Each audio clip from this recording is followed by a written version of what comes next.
नमस्कार दोस्तों, अपन पिछले वीडियो में अपन ने प्रकाश के अपवर्तन को मोटे तौर पर जाना था। अब आज अपन अध्ययन करेंगे जो क्लास 10 के हिसाब से दे रखा है। ठीक है, ये स्पेशल रूप से क्लास 10 के हिसाब से है।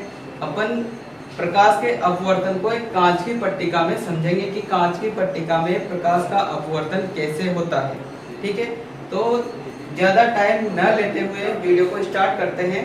देखो, प्रकाश का अपवर्तन क्या होता है। कल वाले वीडियो में अपन ने देखा था कि जब प्रकाश एक माध्यम से किसी दूसरे माध्यम में एंटर करता है, यानी कि जब प्रकाश आता हुआ यानी कि गति करता हुआ एक माध्यम से दूसरे माध्यम में प्रवेश करता है, तो वह अपने पथ से विचलित हो जाता है, मतलब अपना रास्ता चेंज कर लेता है। तो देखो, आज अपन कांच की पट्टी में प्रकाश के अपवर्तन को समझेंगे। उससे कोई ज्यादा हार्ड नहीं है, बस वही है, उसमें दोनों केस एक ही कांच की पट्टी में लग जाते हैं। देखो, अपन क्या करेंगे, जैसे ये कांच, अपन ने क्या ले लिया, कांच की पट्टी ले ली। अब प्रकाश की किरण को इस पर आपतित करते हैं। अब चूंकि कांच की पट्टी के बाहर क्या है, वायु है, और ये पूरी कांच से बनी हुई है, खोखली नहीं है, पूरी कांच से बनी हुई है, और बाहर वायु है। तो बाहर वाला माध्यम कैसा हो जाएगा, विरल माध्यम हो जाएगा। कैसा हो जाएगा, विरल माध्यम। ठीक है, अगर विरल सघन में किसी को दिक्कत है तो आप इससे पहले वाले वीडियो को जरूर देखें। ठीक है, तो ये क्या हो जाएगा, वायु विरल माध्यम। इसके अलावा कांच वायु के सापेक्ष कैसा माध्यम है, सघन माध्यम है। कैसा माध्यम है, सघन। और वापस वायु आ जाएगी तो वायु कौन सा माध्यम हो जाएगी, विरल।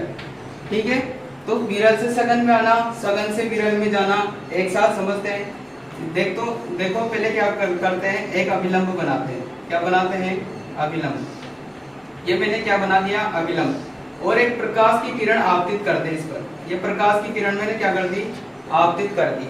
अब ये जानी तो एकदम सीधी चाहिए थी। अपन ऐसे ही सोचते हैं कि ये एकदम सीधी आनी चाहिए थी, ऐसे। ठीक है, कैसे आनी चाहिए थी, ऐसे बाहर निकल जानी चाहिए। लेकिन कल अपन ने देखा था, या अपन समझ गए कि प्रकाश का अपवर्तन वास्तव में होता क्या है। प्रकाश के अपवर्तन में जब माध्यम चेंज होते हैं तो प्रकाश की किरण अपना मार्ग चेंज कर लेती है। अब यहाँ भी वैसा होगा, बाहर तो वायु थी और एक पृष्ठ आ गया किसका, कांच का। तो ये क्या करेगी, विरल माध्यम से सघन माध्यम में जब प्रकाश की किरण आती है तो किधर मुड़ जाती है, वो अभिलंब की तरफ मुड़ जाती है। किधर मुड़ जाती है, अभिलंब की तरफ। ये क्या है, अपना अभिलंब है।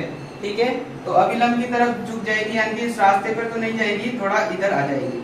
ठीक है, ये प्रकाश की किरण इधर आ गई।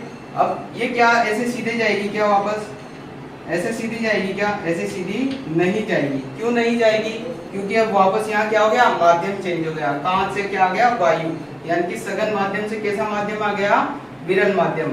और अपन जानते हैं कि सघन माध्यम से जब प्रकाश की किरण विरल माध्यम में प्रवेश करती है तो वह अभिलंब से दूर हट जाती है। अब यहाँ अभिलंब कहाँ है, यहाँ नहीं है, तो अपन को बनाना पड़ेगा। तो ये अभिलंब अपन ने बना दिया। ठीक है, अभिलंब बना दिया। और एक प्रकाश की किरण ऐसे नहीं जाएगी, अब कैसे जाएगी, थोड़ा सा अभिलंब से दूर हो जाएगी। ये देखो दूर हो गई, ये तो अभिलंब हो गया।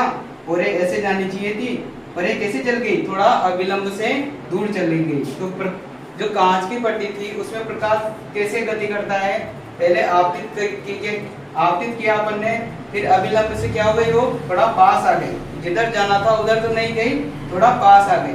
फिर जैसे ही इससे बाहर निकलेगी, कांच की पट्टी से बाहर निकलेगी, यानी कि सघन माध्यम से विरल माध्यम में जाएगी, तो अभिलंब से दूर हटेगी। ये देखो, ये अभिलंब मैंने यहाँ बनाया और इससे थोड़ा दूर हट गई। इसको समझते हैं। इसको समझाने के लिए एक वैज्ञानिक आए थे, उनका नाम है स्नेल। कौन थे, स्नेल नामक वैज्ञानिक ने बताया कि जो अपन क्या जानते हैं कि अभिलंब और आपतित किरण होती है, उसके बीच में कौन सा कोण बनता है, आपतन कोण। आई कौन सा कोण बनता है, आपतन कोण। इसके अलावा जो अपवर्तित किरण हुई, इसने अपना मार्ग रास्ता चेंज किया, तो इसको कौन सी किरण कहेंगे, अपवर्तित किरण कहेंगे। कौन सी किरण कहेंगे, अपवर्तित। अपवर्तित। ठीक है, अपवर्तित किरण और अभिलंब के बीच जो कोण बनेगा वो कौन सा होगा, आर। और इसको अपन नाम दे देंगे I1 R1। ठीक है, यहाँ भी ऐसा होगा, यहाँ भी I1 बनेगा, I2 बनेगा, और यहाँ पर भी R2 बनेगा। ठीक है, यहाँ 1 1 बन रहे थे, यहाँ 2 2 बना दिए। अब स्नेल नामक वैज्ञानिक कहता है कि आपतन कोण की ज्या। अब यहाँ एक शब्द है ज्या। ज्या का मतलब क्या होता है, ऐसा, ये ज्या। इसका क्या मतलब होता है, इसका मतलब होता है साइन। अपन त्रिकोणमितीय अनुपात पढ़ते हैं, उसमें एक अनुपात होता है साइन, उसको हिंदी में क्या बोलते हैं, ज्या। तो स्नेल के अनुसार क्या होता है, आपतन कोण की ज्या और अपवर्तन कोण की ज्या, इन दोनों का अनुपात एक स्थिर राशि प्राप्त होती है जिसे कहते हैं अपवर्तनांक। यहाँ एक और शब्द आ गया अपवर्तनांक, जिसे म्यू द्वारा प्रदर्शित किया जाता है। तो स्नेल ने क्या कहा, स्नेल के अनुसार क्या कहा, स्नेल ने आपतन कोण की ज्या यानी कि आई का साइन, ठीक है, साइन ऑफ आई, और अपवर्तन कोण की ज्या यानी कि साइन ऑफ आर, क्या होता है, एक स्थिर राशि प्राप्त होती है, यानी कि स्थिरांक प्राप्त होता है, हमें एक नियत राशि प्राप्त होती है जिसे क्या कहते हैं, अपवर्तनांक कहा जाता है। क्या कहा जाता है, अपवर्तनांक कहा जाता है। इसे किससे द्वारा व्यक्त करते हैं, इसे म्यू द्वारा व्यक्त किया जाता है। अगर इस फॉर्मूले को अपन इस कांच की पट्टी पर आरोपित करेंगे या इस पर लगाएंगे, आई की जगह I1 रखेंगे, R की जगह R1 रखेंगे, तो हमें किसका अपवर्तनांक प्राप्त होगा, हमें इस कांच की पट्टी का अपवर्तनांक प्राप्त होगा। ठीक है, तो क्या होता है, प्रकाश का अपवर्तन क्या होता है, जब प्रकाश की किरण एक माध्यम से गमन करती हुई दूसरे माध्यम में प्रवेश करती है तो वह अपने रास्ते को चेंज कर लेती है, मतलब अपने मार्ग से विचलित हो जाती है। इसे क्या कहते हैं, प्रकाश का अपवर्तन कहते हैं। अब जैसे यहाँ सघन माध्यम से विरल में आई तो अभिलंब से दूर हट गई, तो यहाँ भी क्या हो रहा है, प्रकाश का अपवर्तन, यहाँ दोनों केस लागू हो रहे हैं। तो ये था अपने 10th के हिसाब से प्रकाश का अपवर्तन। और ये है अपनी नई चीज, क्या, स्नेल का नियम। इसे कौन सा नियम कहते हैं, स्नेल का नियम। मैं लिख के बता देता हूँ, इसे कहेंगे स्नेल का नियम। स्नेल का नियम क्या होता है, देखो, आपतन कोण की ज्या, ज्या का मतलब साइन, और अपवर्तन कोण की ज्या का अनुपात एक स्थिर राशि प्राप्त होती है।